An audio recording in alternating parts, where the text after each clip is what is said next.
अस्सलामुअलैकुम। पाक defence news channel की तरफ से मैं आप सबको दोबारा खुश आमदीद कहता हूं। दोस्तों, आज की डिफेंस अपडेट सबसे पहले पाकिस्तान एयरफोर्स की तरफ से है। तो दोस्तों, पाकिस्तान एयरफोर्स की तरफ से अभी रिसेंटली एक पिक्चर को शाया किया गया जिसके अंदर देखा जा सकता है कि JS-17 थंडर ब्लॉक बी जो है वो अपने साथ दो थर्मोबैरिक जो बॉम्ब्स है उनको कैरी कर रहा है। ये जो थर्मोबैरिक बॉम्ब है दोस्तों ये 250 किलोग्राम तक वजनी है और JS-17 थंडर जो ब्लॉक बी है उसमें देखा जा सकता है कि वो 2 की तादाद में इनको कैरी कर रहा है। तो दोस्तों यहाँ से पता चलता है कि पाकिस्तान एयरफोर्स ने अभी तक अपना जो JF-17 थंडर प्रोग्राम में अभी तक मॉडर्नाइजेशन कर रही है और पुराने जितने भी जहाज़ हैं उनके ऊपर न्यू से न्यू वेपन को इंटीग्रेट किया जा रहा है ताकि इन जहाज़ों की परफॉर्मेंस को बेहतर बनाया जा सके। ये जो थर्मोबैरिक बॉम्ब होते हैं दोस्तों ये ख़ास तरह के बॉम्ब होते हैं, जब इनको जिस जगह फायर किया जाता है वहाँ पर ना ये एक क्लाउड सा बना देते हैं। इनके अंदर से ख़ास किस्म का फ्यूल होता है जो कि ऑक्सीजन के साथ मिक्स होकर एक बहुत बड़ा ब्लास्ट करता है।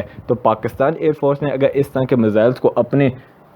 फाइटर जेट्स के ऊपर इंटीग्रेट कर लिया है तो इसका मतलब है कि पाकिस्तान एयरफोर्स इनको दुश्मन की जो बैरिक्स वगैरह हैं उनको तबाह करने के लिए इस्तेमाल कर सकता है या दुश्मन की जो यूनिट है उसको तबाह करने के लिए इस्तेमाल कर सकता है, क्योंकि इन बॉम्ब्स के अंदर एक तरह का फ्यूल होता है जिसको वास्ट एरिया को तबाही मचाने के लिए इस्तेमाल किया जा सकता है। तो पाकिस्तान एयरफोर्स की तरफ से अभी 2 जून को ये तस्वीरें शाया की गई थी जिनके अंदर देखा जा सकता है जो थर्मोबैरिक बॉम्ब है वो JS-17 थंडर ब्लॉक बी के ऊपर लगे हुए हैं। ये जो थर्मोबैरिक बॉम्ब है इनको चाइना बनाता है और JF-17 थंडर ब्लॉक बी के ऊपर इनको इंस्टॉल किया गया है और JF-17 थंडर के सॉफ्टवेयर के अंदर माइनर चेंजिंग भी की गई है जिसकी वजह से इस तरह के बॉम्ब्स को इसके ऊपर इंटीग्रेट किया जा सकता है।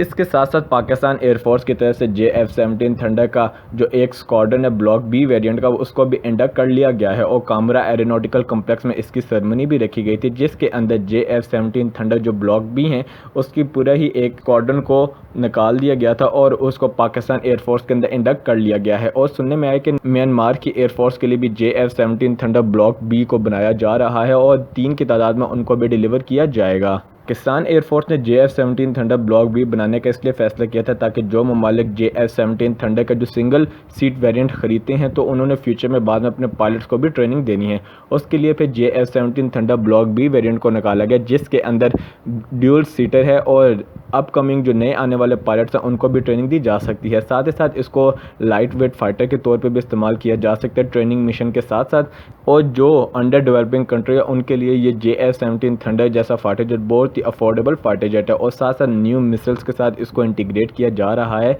और JF-17 थंडर की परफॉर्मेंस दिन ब दिन बेहतर बनाई जा रही है। यही बात है कि दुनिया में इस वक्त जितने भी ममालिक हैं वो पाकिस्तान के JF-17 थंडर के अंदर काफ़ी दिलचस्पी रख रहे हैं और साथ साथ JF-17 थंडर ब्लॉक 3 के अंदर सबसे ज़्यादा दिलचस्पी रखी जा रही है और हो सकता है कि हमें फ्यूचर में JF-17 थंडर के बहुत से ख़रीदार भी मिलें जो कि पाकिस्तान की मईशत और पाकिस्तान का नाम फ़ख्र से बुलंद भी करेंगे। तो दोस्तों, आज की दूसरी डिफेंस अपडेट इंडिया की तरफ से है। तो दोस्तों, जिस तरह चाइना की तरफ से लद्दाख के अंदर अपनी एयरफोर्स को काफ़ी मॉडर्न किया गया और अपनी एयरफोर्स के लिए वहाँ पे नए से नए रडार और नए एयरबेस को स्टैब्लिश किया गया जो कि इंडियन बॉर्डर से तकरीबन तक 200 से 150 किलोमीटर के दूर ही है और चाइना की तरफ से वहाँ पे नए नए रडार्स को और J-10 J-11 जैसे फाइटर जेट्स को भी वहाँ पे तैनात किया गया जो कि इंडिया के लिए एक मेजर थ्रेट है। और यही बात है कि चाइना की तरफ से अपने जो फाइटर जेट्स हैं उनको इंडियन स्पेस के अंदर भेजा जाता है मगर इंडिया का कोई भी फाइटर जेट जो है उनको ट्रेस नहीं कर पाता क्योंकि इंडिया उस एरिया में काफ़ी वीक पोजीशन पर है। और इंडियन आर्मी की तरफ से अभी ये इकदाम को उठाया जा रहा है कि इंडियन आर्मी के लिए वहाँ पे नई बेसिस को कंस्ट्रक्ट किया जाए। साथ साथ इंडियन जो एयरफोर्स है उसके लिए एमरजेंसी लैंडिंग स्ट्रिप है उसको भी साउथ कश्मीर के अंदर डेवलप किया जाए ताकि जहाज़ों की एमरजेंसी लैंडिंग को वहाँ पे कराया जा सके।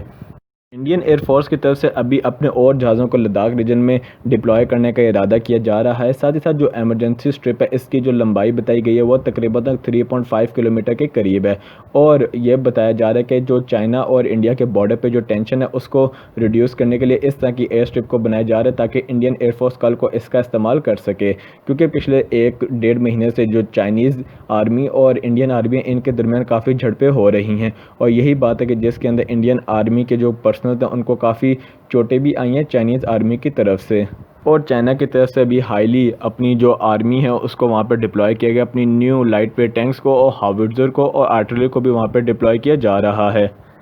अभी इंडिया की तरफ से चाइना के साथ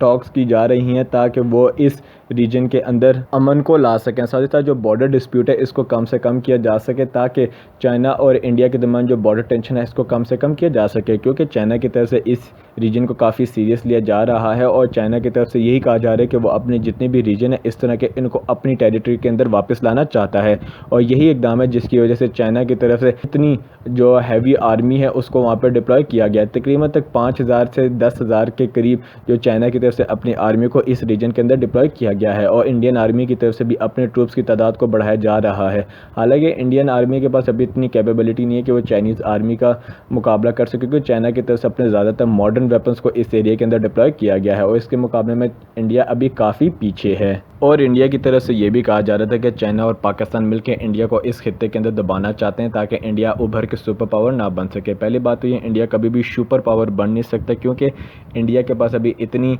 पावर नहीं है कि वो सुपर पावर बन सके। ना ही इनके पास अभी इतनी अच्छी आर्मी है, ना ही इनके पास इतनी अच्छी एयरफोर्स है, ना ही नेवी है और ना ही इतनी मॉडर्न टेक्नोलॉजी है कि ये दुनिया के अंदर सुपर पावर बन सके। अभी भी इंडिया अपना जो ज़्यादातर डिफेंस इक्विपमेंट है दूसरी दुनिया से हासिल करता है और यही बात है कि इंडिया अभी तक so called super power south Asian region के अंदर नहीं बन सका। अपने एरिया की वजह से काफ़ी बड़ी आर्मी रखता है जिसके बलबूते पे वो भड़के मारता फिरता है, मगर अभी तक इंडिया जो है इस खित्ते के अंदर सुपर पावर नहीं बन सका।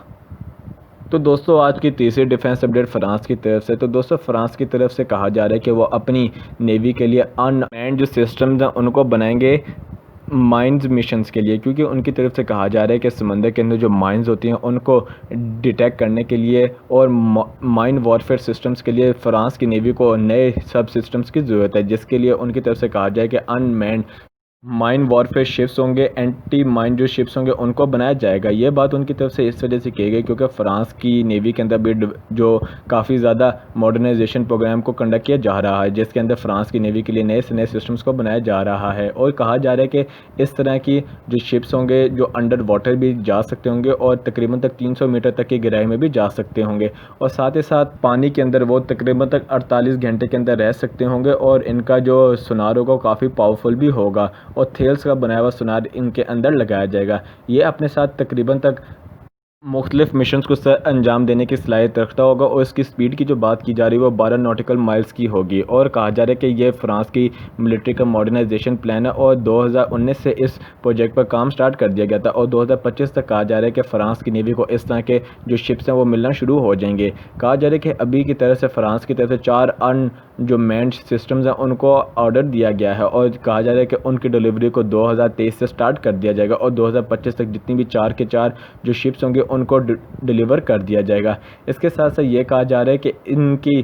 खास बात ये होगी कि ये सब मरीन लॉन्च जो बैलिस्टिक मिसाइल हैं उनके साथ भी मिलकर काम कर सकते होंगे और फ्रांस की नेवी के अंदर इस वक्त जितनी भी सबमरीन हैं उनके साथ मिलकर ये काम कर सकते होंगे और ये फर्स्ट सिस्टम जो होगा उसको IOC स्टैंडर्ड के ऊपर बनाया जाएगा जो कि 2023 के अंदर फ्रांस की नेवी को डिलीवर कर दिया जाएगा।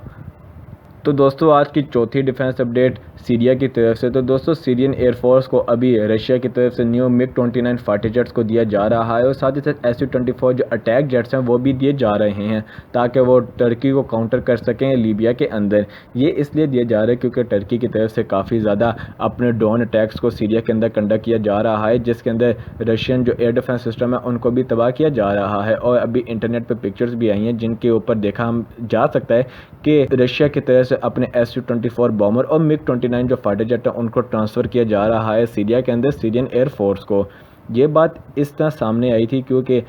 तुर्की की तरफ से काफ़ी एग्रेसिव अटैक्स किए जा रहे हैं सीरिया के अंदर मिलिटेंट्स के अगेंस्ट और तुर्की की तरफ से काफ़ी ज़्यादा बम्बार्डमेंट भी की जा रही है और ये बात सीरिया को बिल्कुल पसंद नहीं आ रही और यही बात है कि जिसकी वजह से अरब ममालिक भी काफ़ी ज़्यादा टर्की के अगेंस्ट भी हो गए हैं और US की तरफ से भी टर्की के ख़िलाफ़ काफ़ी ज़्यादा इस चीज़ पर क्रिटिसाइज़ भी किया जाता है।